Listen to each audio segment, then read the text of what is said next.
on to the wedding. Everyone still loves Meghan at this point, so we're not ready to talk about tragedy yet of the whole world turning on her, but don't worry, that's coming. And Meghan wants to let you know that she was calm.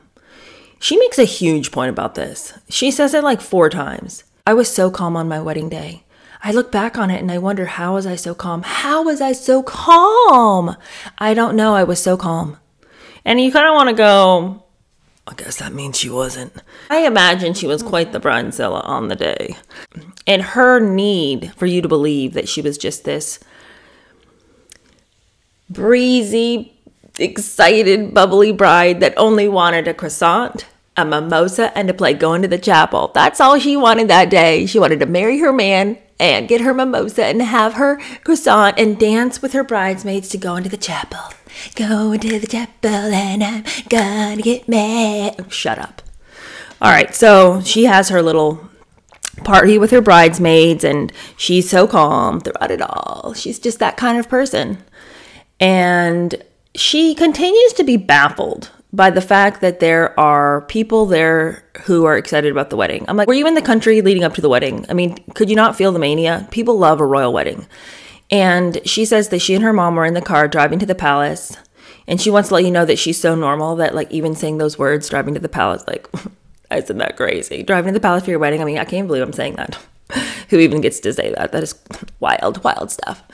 But she and her mom are driving to the palace, and there were 115,000 people lining the 15-minute drive to the palace. And she is always so shocked. She's so shocked that people are invested in the story of her and Harry. I mean, she acts like she's shocked. I really don't think that she is. But she says that she just couldn't believe it. And her perpetual surprise at life as a royal is not endearing, because it's incumbent for you to understand the influence all your actions now have. For you to keep being like, oh my gosh, why are there so many people? What? Okay, you could maybe be surprised about that like the first time it happened. But have you never seen a royal wedding before? She's of the group of people that are continually telling you to educate yourself. Educate yourself. You just have to educate yourself. You need to know about other people's cultures. You need to understand. You need to understand. Do the work. Do the work. Okay, well, why don't you do the work, Meghan, of finding out what it is to be a member of the royal family and to find out how much influence you have. And you are about to get married. Maybe you could watch some tape of some old weddings if you've never seen a royal wedding, so you kind of like have an idea of how important this is. Not just how important it is for you, but how important it is for the people of that country to have this wedding to celebrate. No, we don't have an equivalent of that in America. So for you to keep, casting about for something that will help you understand what this is like from your American heritage, well, you're not going to find it. You're not going to have any reference point for this. So you need to find reference points there that you can, that will help you understand. Stop being so surprised by the culture that you're in and learn about the culture that you're in. Harry is just never making his point. Again, he talks a big talk, but I'm left being like, wait, but what's the point again? What's happening? And he says that, yeah, there's a lot of people who showed up. And of course, everyone had this expectation of a public wedding. Oh, we didn't want a public wedding, but of course we had to have one because, the Diana's boy is getting married. And of course they got William off, and so they have to get me off. And then they can just, sort of dust off their hands, job done. What are you talking about? Job done. Like, what is the point? What are you trying to say? Job done. Like, people are happy for you that you got married?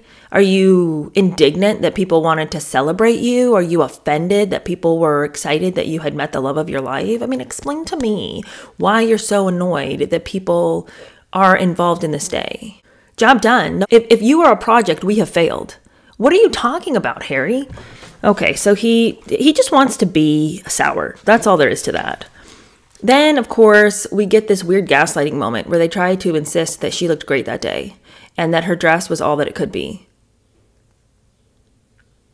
No, it wasn't all it could be. I'm not even against the cut of the dress. I thought there was an elegance and simplicity to it that, I was fine with. Did I like Kate's dress more? Was it way more interesting? Was it just more beautiful on every single level? 100%. But at the same time, I could see what Meghan was going for, and there's a certain understated elegance to it. I can support that. But it was wrinkly. That was the problem. The fabric was a bad choice. And to have no kind of lace or overlay or anything on it to hide the fact that that very thick material was going to wrinkle horribly when she sat down, and then she'd stand up and look like a mess. And then you compound that with the fact that she decided to have a very PC hairstyle, which wasn't maybe super elegant. I think that it just lent this look of dishevelment. I thought the veil was pretty. And the thing is that I thought the look as a whole could have been so beautiful. I think the length of her veil and the way that, I mean, there's a lot of pictures that are actually really beautiful pictures of that day. So I'm not trying to just be a wet blanket, but I just think that it's one more instance where there was a lot of talk about the dress, a lot of talk about people not liking the dress or loving it or anything. And yet in the documentary, they have her getting out of the car, and they have her getting out of the car, and they have the designer, I guess, who designed the dress, talking about how they had so many conversations about how this moment needed to be, because it had to be stunning, it had to be beautiful, it had to be glorious. And, they leave it at that. And you're supposed to be watching this footage being like, oh, 100%, they managed it. This moment had to be stunning. It had to be glorious. It had to be wonderful. Well, it wasn't. Are you guys going to address the fact that it didn't quite hit the mark by many people's estimation? I guess not. But the other thing that really bothered me about this moment was there's this particular part when she gets out of the car where the man helping her out of the car was offering help, and she spurned his help.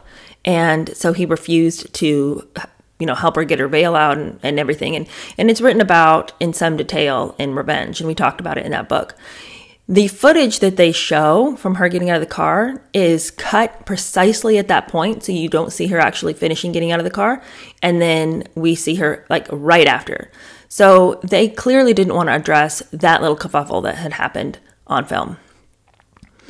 What is interesting is that as they're describing the wedding and the music and everything, obviously King Charles was a huge help in the process of picking out an orchestra and finding these unbelievable musicians. And the singer who sang when Meghan was walking down the aisle, I mean, perfection.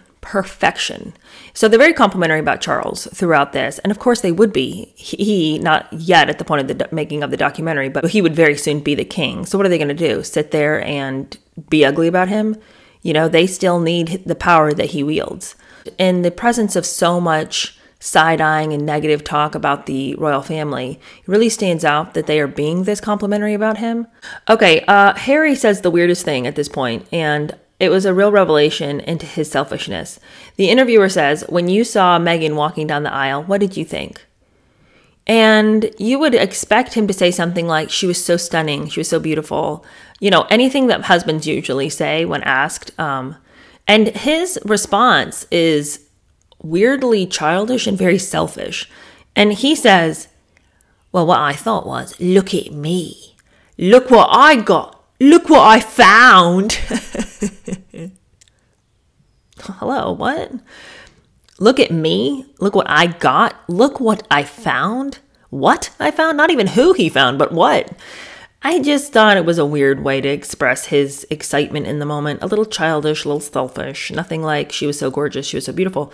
I mean, I suppose that's what he's saying. He can't believe that he fell ass backwards into this, but it was just a real revelation into the, simplicity of his small mind. And of course, Meghan, she can't resist an opportunity to compliment the two of them. It's always compliment to their love story. Please be jealous, okay? Because we're awesome and you're not. She says that, it was a big moment and I was just telling myself to just breathe, and it was going to be this wonderful and exciting thing. But of course, in the moment, it just felt like a lot of chaos, just because it was just so big and it was just like so much. And H and I are just really good at finding each other in the chaos. We meet our eyes or meet, and it's like, there you are, and here I am. And our souls are just able to mingle in a way that just is rare. But H and I can always find each other in the chaos. And it doesn't mean that all the things that are around us that are going on don't matter, because they do. But when we find each other, when our eyes meet, we tell ourselves it's just temporary. And that is how we've sustained ourselves. Finding each other in the chaos.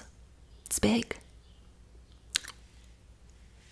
Okay, well, let's talk about that gospel choir that Charles managed to put together for them. They want so much to criticize everything that has ever happened to them, particularly on the subject of race. And Harry says, you know, we had that gospel choir, and we actually didn't get very much pushback about it. I mean, hardly any at all. And it's like, Harry, you didn't get a damn bit of pushback about that gospel choir, okay? Not even a little bit. So the fact that he'd be like, we actually didn't get very much. You didn't get any, okay? This wasn't even your idea. This was your dad's idea. And he took all the best singers from all these different gospel choirs and put them together in a choir called Kingdom Choir. And it's clear that it pains them that they can't act like this was their idea that they had to push and fight for. They know, and everybody else knows, that this ceremony, that they wanted to have, which was very different from any ceremonies that had happened before, was accommodated without problems. They wanted there to be a problem so bad so that they could act victimized, but they knew they couldn't. And of course, you get all her friends who were like, our eyes met as we listened to the gospel choir, and we were smiling because we knew what this meant. This meant that layers and layers and layers of racism were beginning to crumble. And the really beautiful thing is that Meghan wasn't even trying to make that happen. It was just her being her. Well, she didn't even have half these ideas, so I'm not sure if it was her being her. And I'm not sure, everyone's all excited that her culture is being represented, but like, what comfort is she gaining from the reference to her culture?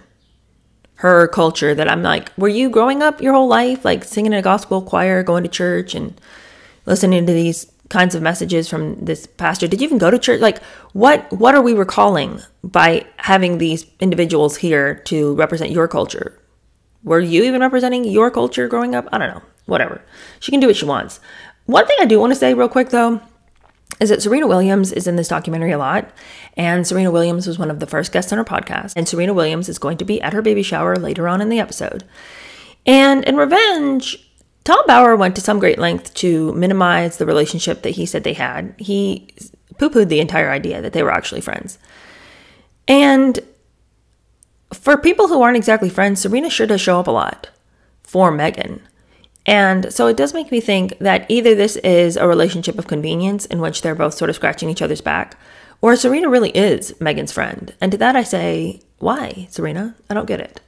But she does a lot of talking about what it was like to be at the wedding. And she was one of the people who was insistent that Meghan wasn't trying to break barriers. She was just being her authentic self. So I guess Serena's not a very good judge of character. Then they want to talk about St. George's Hall and how it was just so crazy. It was just so crazy, says Meghan. Every time Meghan talks, I feel like she is wanting to create this whimsical yet relatable moment where she describes just this silly and chaotic moment where just love is winning all over the place. And she wants you to know that they went to St. George's Hall and it was just so crazy. And everyone was like, what is happening? It was just like so over top. H was cutting the cake with his sword. We're so wild. And then I didn't know where my mom was because she just like jettisoned off to go watch Elton John on his stage. And I'm like, oh my gosh, Elton John is playing at my wedding. It was crazy. It's like, did you not know he was playing at your wedding? Was this a surprise to you? I just think so much of the descriptions that she gives, she's just baffled by her entire existence. Everything is just this fun surprise. Like she was just born yesterday. And so we get lots of that. And then she wants to let you know that she just wanted the music at the reception to be fun. And she was really excited about the music. She's super into the music that they played because they were so fun about the music. And she wants to tell you about their first dance because she picked out the music. She did. But then she can't remember the name of the song. And she's fumbling around for a good while trying to remember the song. I'm like, you guys have any editors around here? Maybe you just cut this whole part. But anyway, she never lands on the fact that the song they danced to was Land of a Thousand Dances. but she can remember parts of the song. And so she's like singing parts of the song and, you know, bip bopping in her seat. And Harry's like, That's right. That's right. it's really sort of an awkward little scene. But of course, it was all destined to fail because haters. Her friend enters the picture who is, we see a lot of this friend. I don't exactly know who this person is. I think it might be her friend Jessica from Canada. Jessica is near tears this entire episode because something was happening to my friend and I didn't know what to do. And the institution was insulating her. And she says that the entire time that Harry and Meghan were together, whenever she and Meghan would text each other, they would always end their texts with love wins. Love wins, you guys, okay? You thought it was hate and evil, but actually it's love. And they were going to cling to that truth, and they were not going to let anybody steal the truth of that statement out of their mouths, you know? My question is, what are we fighting against? Who's trying to stand in your way? Who is a detriment to the love winning? Is anybody popping up out of closets being like, no interracial marriages? Is anybody, you know, trying to get Harry's attention away from Meghan? Is anybody trying to steal Meghan away from Harry? What is the fight here? What dragon is breathing fire down their backs? What are we talking about? But you guys love wins, okay? And while you're at it, live, love, laugh.